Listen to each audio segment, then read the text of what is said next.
How do you feel? Feel really good. There was some shakeup in the MLB yesterday too. Craig Stammen's the manager of the Padres, which is pretty crazy.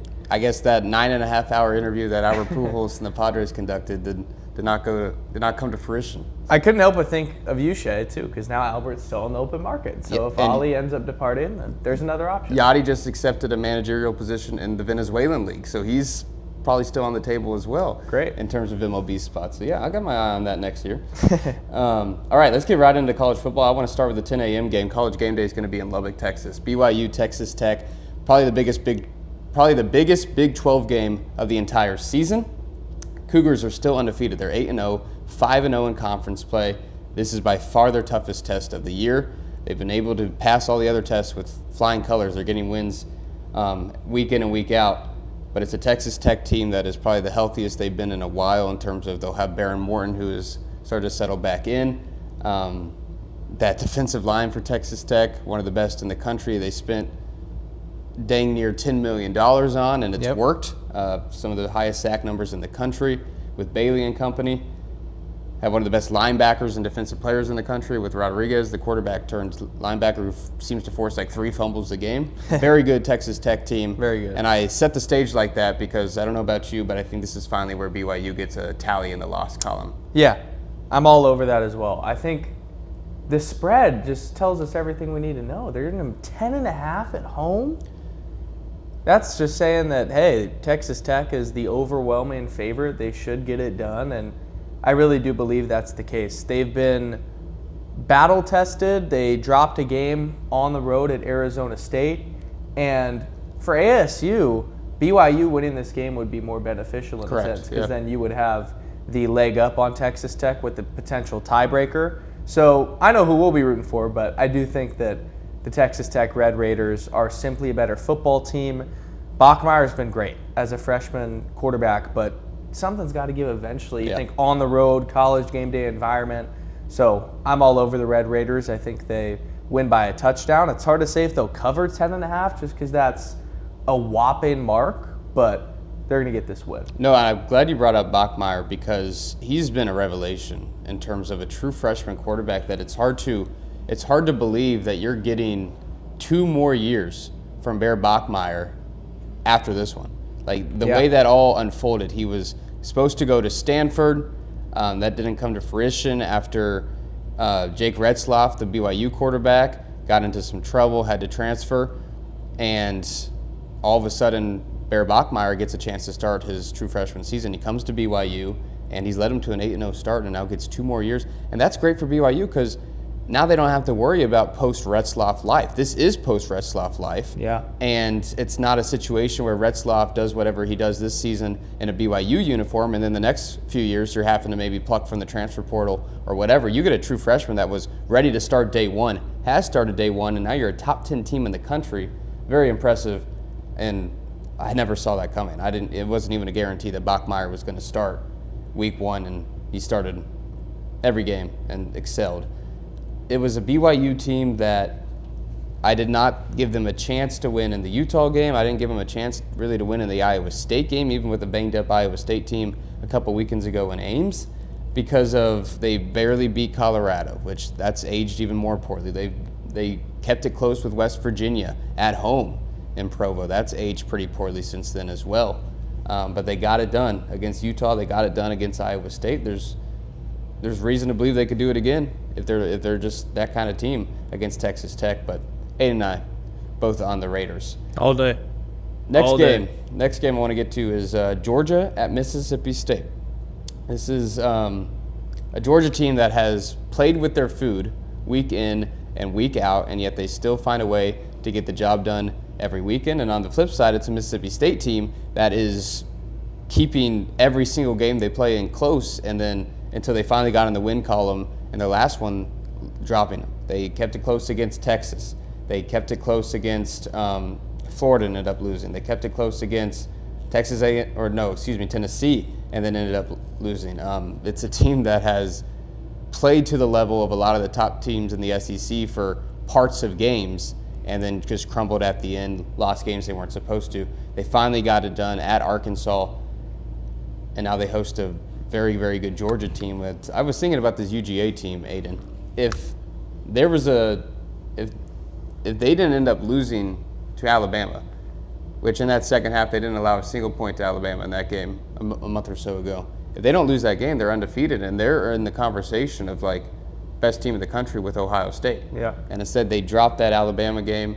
Then they've kept it close with teams they probably shouldn't keep it close with. And the narrative is just completely switched around this Georgia team where it's like, okay, this is a less talented Kirby Smart team. And that might have been true regardless. Yeah. But if that game ends up differently, then I don't think any of those narratives are flying around. I think the old Georgia narratives are flying around where it's like, all right, these are the SEC favorites again. Like, nobody is putting them above Alabama and Texas A&M right now, or hardly anybody is, at least. No. And so they go on the road. It's going to be a tough environment in Starkville. It always is with the Cowbells. Mississippi State team that's coming off a win. They're going to have some juice. The spread is under 10 points.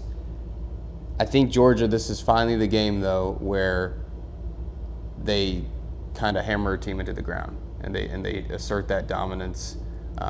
They haven't really done it all year. I think they do it. They get it done this one. Mississippi State all season long has done a phenomenal job at just hanging around and doing enough to stay in a football game. I would agree with you. I think this is the game where Georgia wins by multiple touchdowns because it feels like we're waiting for that. The team, although it's one of the more less talented teams in the Kirby Smart era just because every group he's had has been loaded, they're still really good. And Mississippi State, I know we're deep into this season now, but they haven't had to play a team like Georgia. Like, they had to play Texas, I get that, but Texas hasn't been what we thought. Georgia's a different animal. This is a different animal. And even though they're hosting under the Cowbells, all the amazing parts of Starkville in that environment, I just don't see a world where they come out on top. It's a Georgia team that plays Texas next weekend, and then they finish with Charlotte and Georgia Tech. So there could be a look-ahead spot here in terms of it's like, okay, we just got to get over that Texas hump. Yeah. I know Georgia Tech's one of the better teams in the country as well, but I think there's still a pretty stark tier change in terms of Georgia Tech and Georgia at the end of the year. Yep. That was one of the better games of the entire season at the end of last year, that Georgia Tech game. But if they get through the obvious look-ahead spot with Texas next weekend, I think Georgia will handle their business finally against a Mississippi State team that finally won a game of their own against Arkansas. Texas A&M travels to Columbia, Missouri to take on the Tigers. Last time we saw the Mizzou Tigers in action, it was the Vanderbilt loss in Nashville. Halfway through, starting quarterback Bo Perbula gets his leg twisted at the goal line, had to be air-casted and carted off the field. And it was initially where it's like, okay, he's out for the season, and then there was positive injury news because nothing was broken, but he's definitely not playing in this one. He's probably not playing the rest of the year anyway.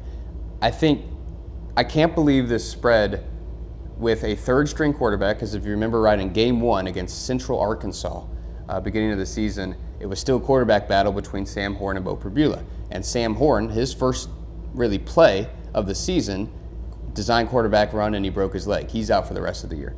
And so it's third-string quarterback, true freshman, Matt Zollers, talented kid. This will be his first start. I'm glad his first start is going to be at the confines of his of Faurot Field at home.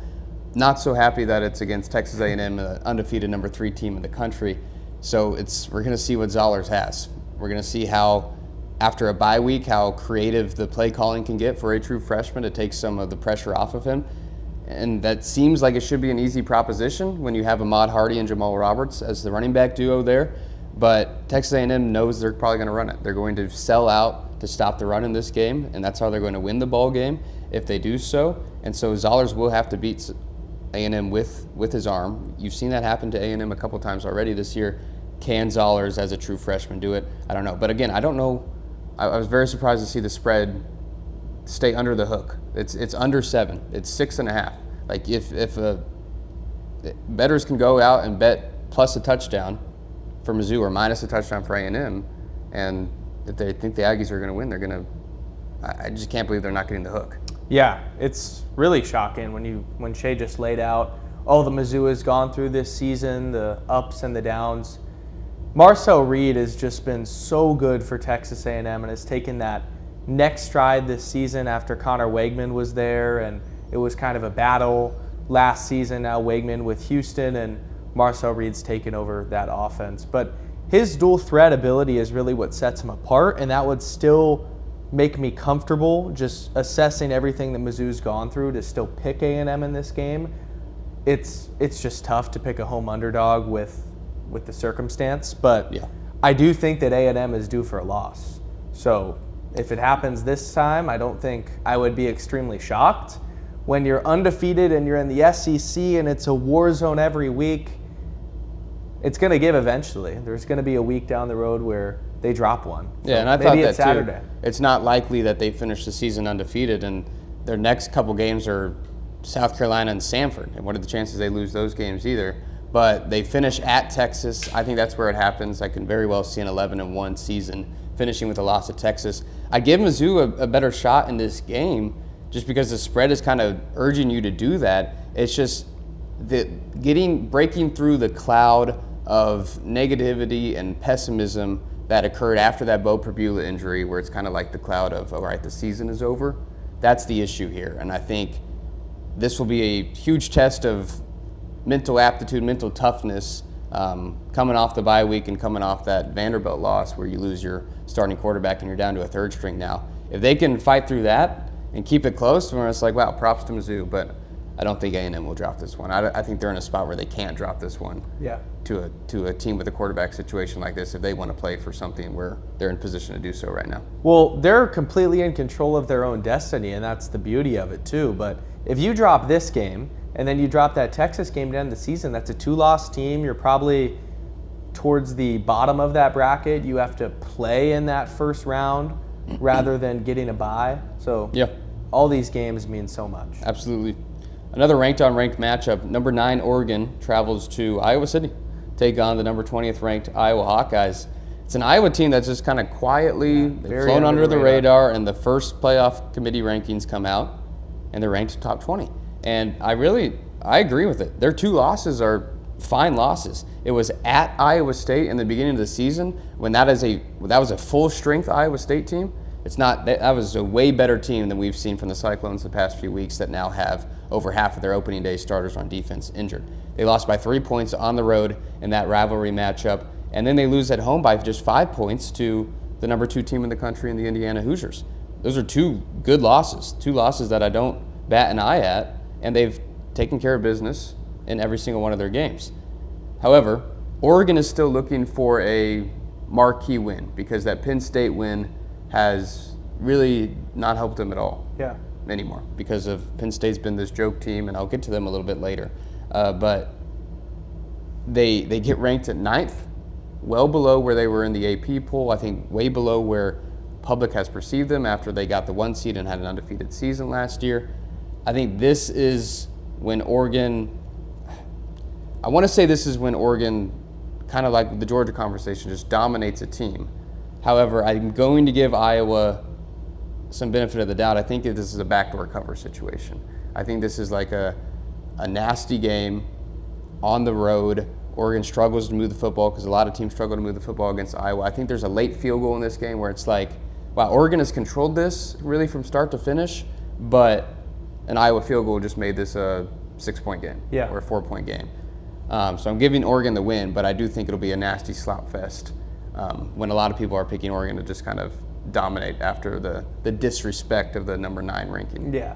I think it's impossible to act like we've watched Iowa all year long because that's really how under the radar they've flown.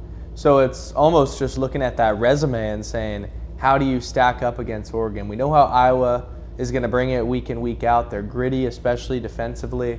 And the joke has always been that their quarterbacks have under 200 passing yards a game, and they still somehow find a way. But I agree. I think Oregon's going to get it done in this one. I like that idea on the cover. I'd probably give Oregon that -6.5, and they win by 7 to 10 points just because of the talent discrepancy. They're looking for a win of this magnitude.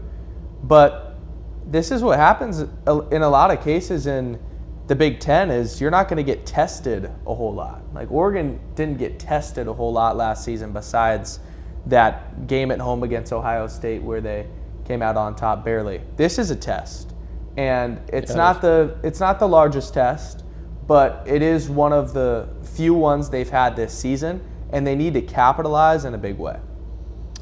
Oregon team that's been kind of led by their defense in a lot of points this season. I think that happens again against Iowa to get the job done.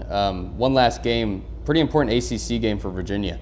5-0 in ACC play. They have the NC State loss, but that doesn't count towards their conference record because they played 9 teams against, or 9 ACC teams, but the conference you only play 8. So a lot of weird crap there. But they're technically undefeated in ACC play. At home against Wake Forest, this spread is only 6.5. It's another 6.5 kind of eyebrow-raising spread. Virginia has not. They just beat Cal by 10 points. That was their last game, was Virginia beating Cal by 10 points. That was the first time they had beaten a team by double digits since September 20th against Stanford. So they have been in battle after battle after battle, and props to them, they've come out with one-score victories. But it's been against teams like North Carolina and Washington State that you don't really, I don't know, usually winning one-score games is important, and it is that Virginia is in a position to be ranked top 15 in the country. It's just they have shown a lot of hesitation to back them the entire 12-game season. Yeah. I don't think this is the game they drop. I think it's on the road at Duke next game that does them in. So I'm going to pick the Cavaliers to beat Wake Forest here at home. But I think if this is at the Demon Deacons place, I'm picking Wake Forest with not very much hesitation. Yeah. And with all that one-score game trend, I don't see that changing again against Wake Forest. These are 2 ultra-competitive teams. The ACC hasn't really had one squad that is impressing you enough to pick them to go deep in a college football playoff. Like, that's just kind of how the conference has been. There's question marks with every single team. And the same can be said for Virginia. But I agree, Duke has been so good with Darian Mensah at quarterback. That feels like a game that you're going to lose. But at home, and I know we've sat here and picked all the favorites, but it really does feel sometimes weeks play out. Yeah, it feels like it's Virginia's week again against a Wake Forest team where when they're at home, they should get the win. I'll give you a crazy, watch out for the underdog. I'm looking at that Indiana-Penn State game. And I know that sounds funny. I just said Penn State's been the joke team, the armpit team of the country of the season, and rightfully so. They're 0-5 in Big Ten play. But this is the Nittany Lion team that they were tied with Ohio State at halftime. And they kept it close with Ohio State, then they fell apart in the second half. Now you're playing at home against Indiana.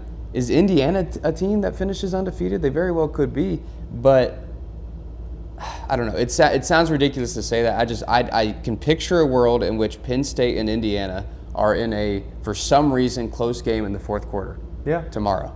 I really can. And that's not to say Indiana won't just win a game like that. They probably will. But I think Penn State can cover that 14.5. I really do. Or it's another case of the Hoosiers just absolutely dismantling the team because they have done that week in and week out. 45-point win at Maryland, 56-6 win against UCLA, 38-13 win against Michigan State.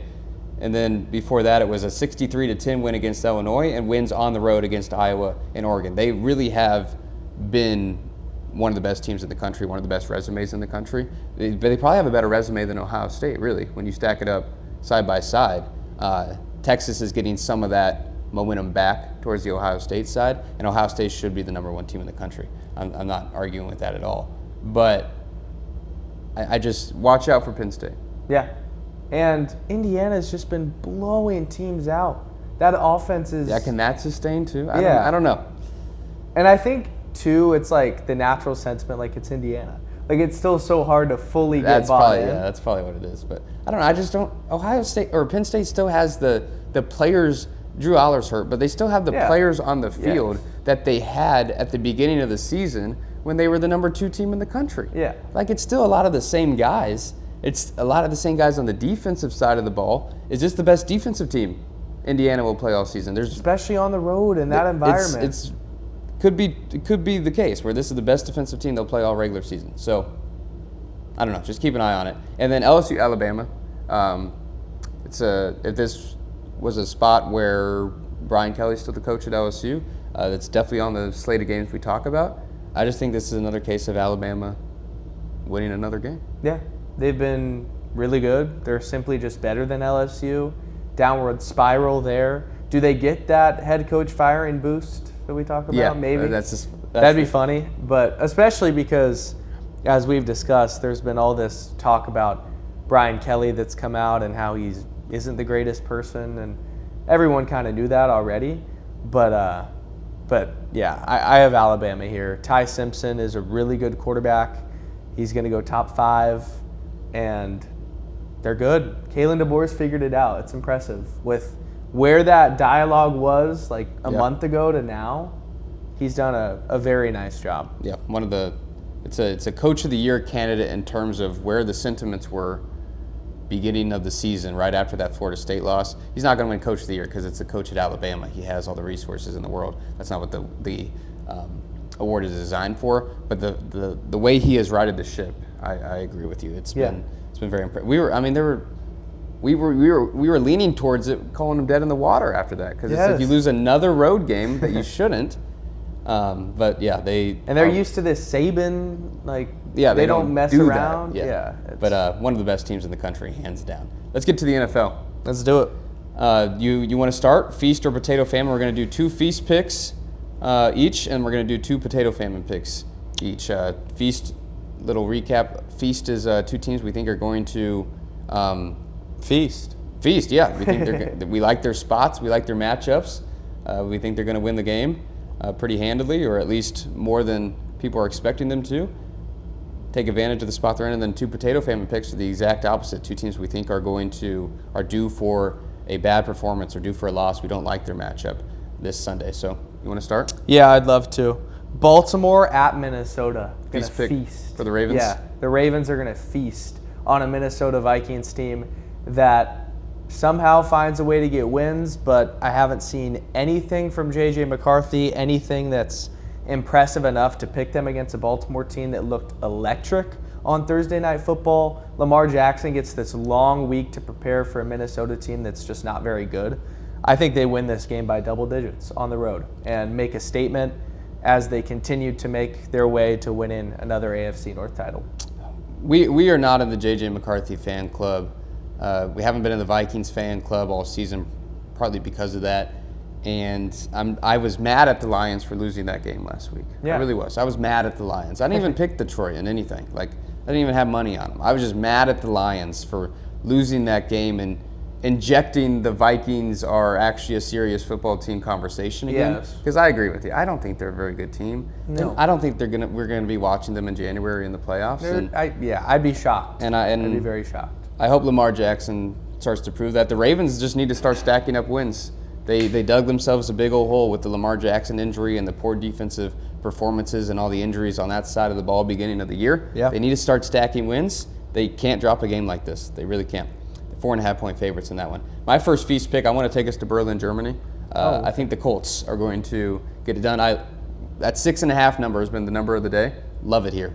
I love that Vegas is giving you the opportunity to just bet minus 6.5 and they can win by a touchdown or more and get you the money there. Same thing with the Vikings. I don't think this Falcons team is very good. I'm in strictly in the category where they're not good. They beat the Bills somehow, some way. I don't think they get a win like that the rest of the way. Yeah. I really don't. Daniel Jones, I think, bounces back after a terrible performance against Pittsburgh. I think that was more horseshoe up the you-know-where for the Steelers. That typical Mike Tomlin wins a game he shouldn't. Happens a few times every year. And I think they bounce back and they get the win, the first win post-trade deadline where they set the world on fire, trading 2 first-round picks and A.D. Mitchell to the Jets for Sauce Gardner. And we're kind of both in the boat where the Jets won that trade. They absolutely won that trade because how do you get 2 first-round picks? For instance, the Cowboys got 2 first-round picks for Micah Parsons. Mm-hmm. That's one of the best players in the NFL. Yeah. Sauce Gardner, very good player. He's not on that level of Micah Parsons, and it's the same haul pretty much. So the Colts overpaid. I think that's obvious here. But secondary was a big vulnerability for them. And it was like if that was the same team before the Sauce Gardner trade coming here to play the Falcons, like who was guarding Drake London? Who was covering Drake London? Yeah. you just saw Drake London torch the Patriots What a with game. Christian Gonzalez. Yeah. And Christian Gonzalez is one of the better cover guys in the NFL. So there was nobody on that Colts team that was going to be able to stop him.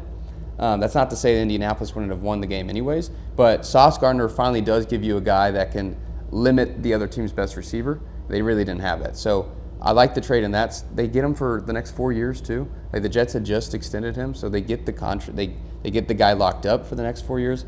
So it's still an overpay by a significant margin, and it's still a trade where it's like, all right, let's maybe pump the brakes a little bit because this could still be Daniel Jones' insanity run. Yeah. Where it's like if he's on a 1-year deal, if you're going to take this and try to bottle it up and give him a big old contract for the next however many years, then I mean, what are the odds that a year from now, 2 years from now, you're like either regretting that you extended Daniel Jones, or maybe he even falls off at the end of this year, you don't extend Daniel Jones, and then you're still in a spot of we need a quarterback. Yeah. I think that's a very real possibility, which makes a trade like that risky.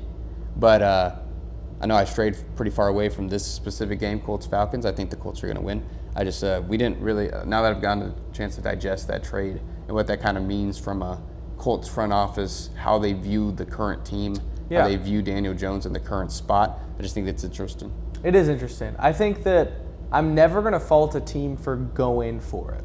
So I respect that for Indianapolis because I think it'd be easy for them, knowing what the Colts' preseason expectations were, to just be like, this is a great season, guys. Let's try to build off of it. So I do respect that. Yeah. But it was an overpay.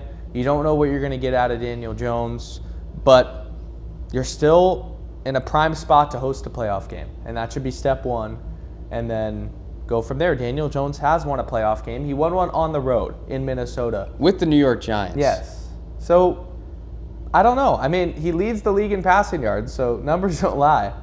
But it does feel like let's pump the brakes a bit. But if they keep stacking wins, they're going to be in a good spot. I like that pick for Feast. You got another one? Yeah. My second Feast pick, I'm going to go with the Seattle Seahawks over the Arizona Cardinals. The Seahawks are just the better football team. They're really clicking at the right time. Jackson Smith-Njigba has proven that he's a top 3 receiver in football. He's just ridiculous. And the Cardinals have not a lot going for them. It's Jacoby Brissett again. Kyler Murray's supposed to be out for the next couple of weeks at least. And he's also being benched. It's like injury management. It's weird. I don't know what it means, but I think Seattle's going to win this game handedly. And they're in a spot where you got a clear path to go win the NFC West, as you mentioned. Rams-Niners play this week, so one of those teams is going to drop another. And very well, by Monday, Seattle could be at the top of this division. It's Jacoby Brissett really just picked apart the Cowboys in primetime on Monday Night Football. Very different defense that he's going to be facing against the Seahawks Sunday afternoon. I agree with you. I think the Seahawks, that's another 6.5 number. I think they win by a touchdown or more. I'm really high on this Seattle team, really, really high on this Seattle team. I think they're very well coached with Mike McDonald. The defense is what you rest your cap on, but at the end of the day, the offense now has Jackson Smith-Njigba, who is establishing himself as one of the best receivers in the league, plus Cooper Kupp, who can really get open quite a few times during the span of a game and the intermediary routes. And then you have Rashid Shaheed, who gets open quite a few times a game. The deep stuff, like the receiving core is very well balanced, not to mention Torrey Horton, who has come onto the scene as a rookie. So the receiving core is stacked now after the Rashid Shaheed trade. I love that trade. We talked about that on our Wednesday morning show. It's the Seattle, and then they have 2 running backs that they can trust. Yeah, they're great. Sam Darnold's just slinging it. There's a stat I saw where it measures how aggressive a quarterback is with making tight pocket throws, and Sam Darnold's right at the top of the list. That's why he's been intercepted 5 times, but that's also why he's been so good this year, is because he is not scared of making the big time throws. Lets it rip. It's Sam Darnold and Matt Stafford that just lets it rip with hard throws to deliver and complete, and he does so. And part of that is his good receivers as well. Stafford's got Devontae Adams on his side. Caleb Williams actually was ranked dead last in that stat. I thought that was interesting. It was him and Jacoby Brissett right at the bottom of the barrel in terms of they're not making the tough throws that need to be made. My other Feast pick, I hate to do it, but it's the Rams on the road. I think they get the job done. I was about to pick this. So. Okay, so I feel less bad about it now, picking against Aidan's Niners. I picked the Rams. I famously picked the Rams on Thursday Night Football the first time these two teams faced. Back. In our Survivor League, where you pick a team, or your Eliminator Challenge, where you pick a team each week just to win the game. You just got to pick a team to win the game each week of the season, but you can't reuse the same team once you've already picked them. That Thursday night game, I picked the Rams. It was like the most injured the Niners team had been up to that point. They might even be more injured now. I think they are. But I didn't think there was a chance at the Rams' place that they were going to lose to a banged-up Niners team, and yet they did.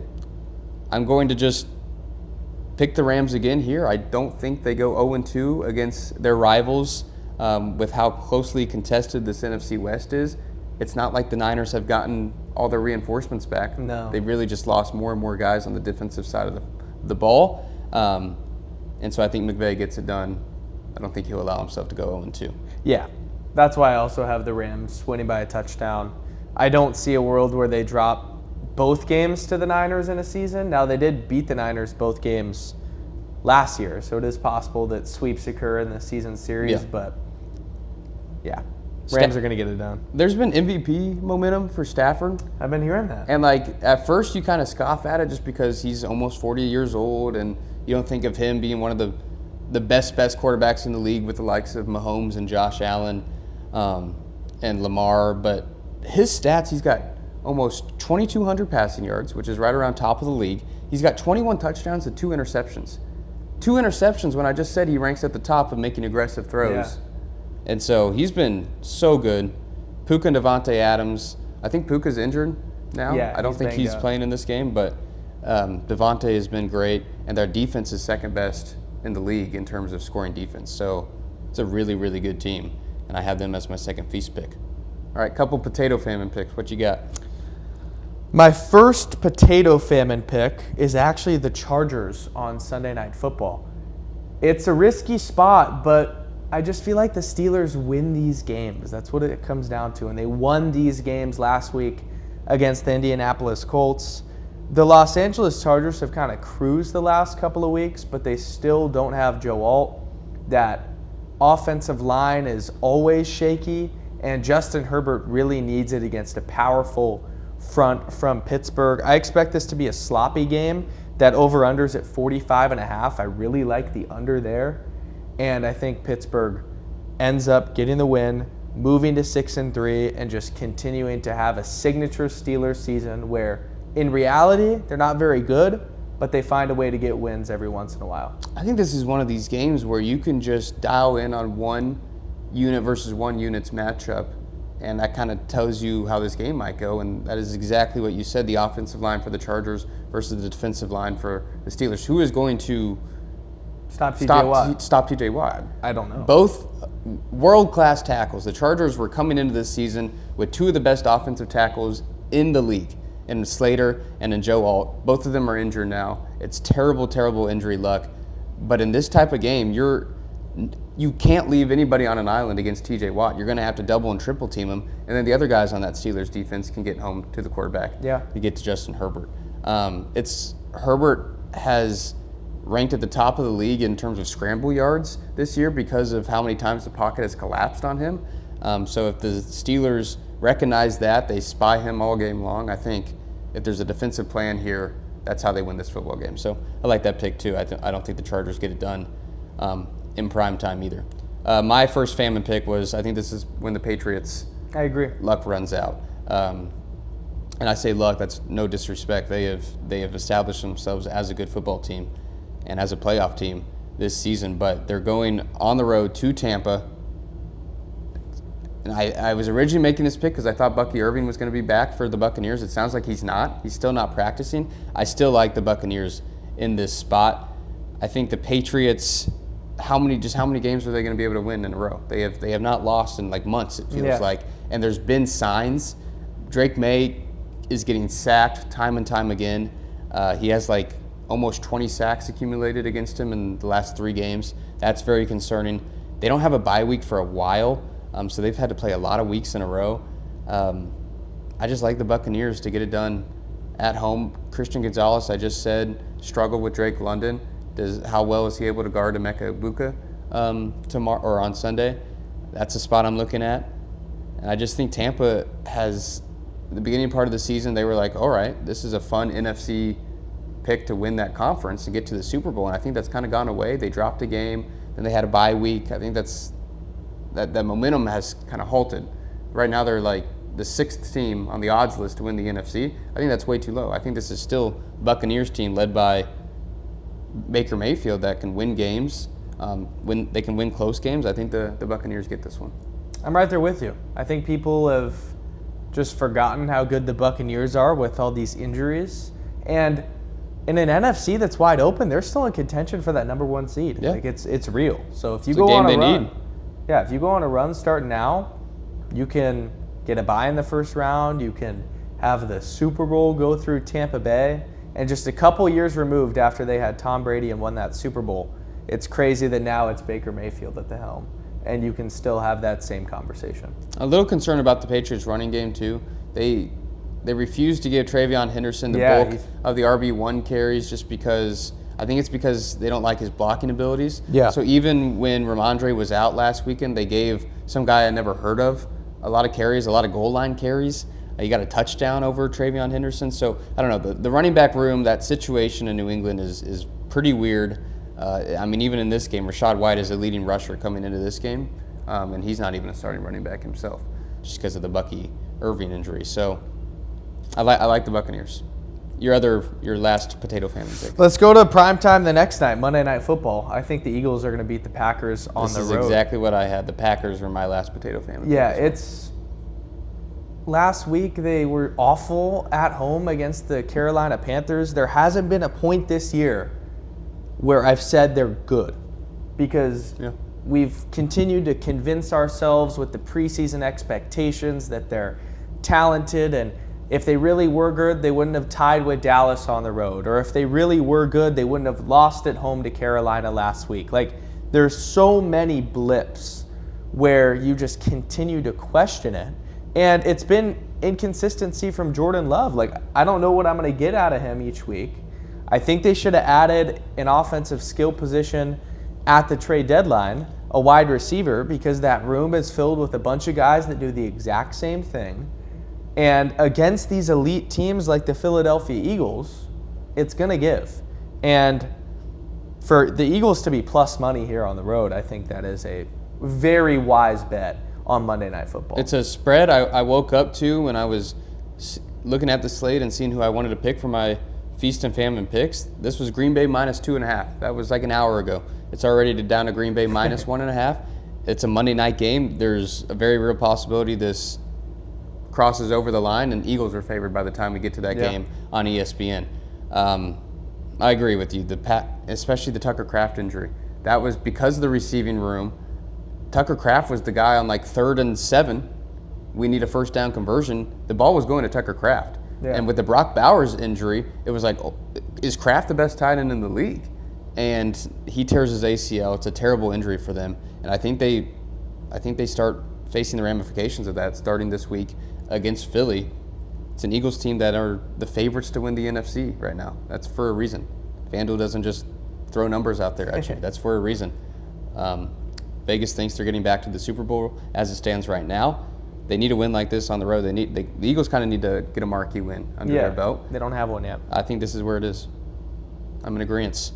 Any other NFL game you want to touch on before we call it a day? Let's look. I think the Jets are going to win this week at home against the Browns. It's gross, but I hope nobody tunes in. But I do think the Jets are going to end up winning that ball game. I would take Cleveland in that. Okay. So we'll differ on that. Okay, we'll differ on that. I know you mentioned kind of off air Saints-Panthers. That could be a trap, and I'm kind of with you. I still like New Orleans to maybe get it done. I think that is a legitimate pick that I could get behind, and it could just be not believing in Carolina yet. I think that might be what it is. They're sitting there at a 5-4 record. If you would have told me the Panthers are 6-4 through 10 weeks of the season, I would have called you crazy. Oh yeah, absolutely insane. They have a shot at home against the Saints, one of the worst teams in the league, if not the worst team, to get to 6-4. Yeah. And so I just don't know if that happens. The NFC South always delivers Yes. weird results And like I think this. that's too what And it the is. Saints are always kind of involved. So. Yeah, and Tyler Shuck, get your first career win. Yeah. Why not? And then Lions Commanders is another one, but apparently Jaden Daniels might not be out as long as people think because it's just a dislocated elbow. I've been reading It just looked like a gruesome injury. it was gruesome, I know, but I've been reading some people think he can come back in a month, and I'm wondering how. It was non-throwing arm.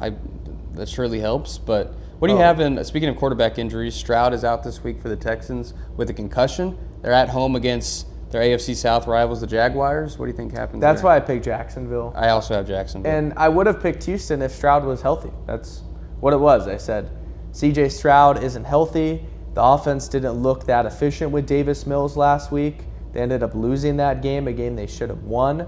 So Jacksonville, they're another team where in that AFC South, it's like who can stay as close to the Colts in case they collapse, which is very possible. And Jacksonville is the best chance to stay in striking distance. It's a good point. It's a great point. All right. That's all I got. I'm really fired up for this weekend. A lot of good games. College football definitely takes center stage this weekend. This NFL slate's it's decent, but the best games for the NFL come on primetime, that Monday night game. Yeah. Well, and this November of college football, because the first November was November 1st, there are 5 weeks of college football in this month to wrap up the season.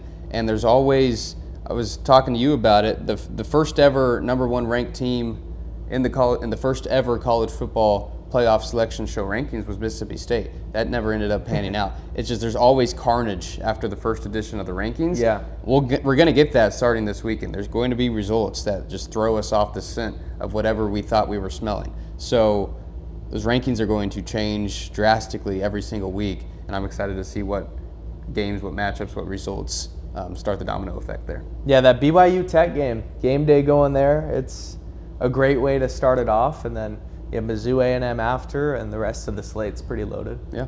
All right. That was Irish Hello live. Our Friday shows giving you the picks for the football games. We will see you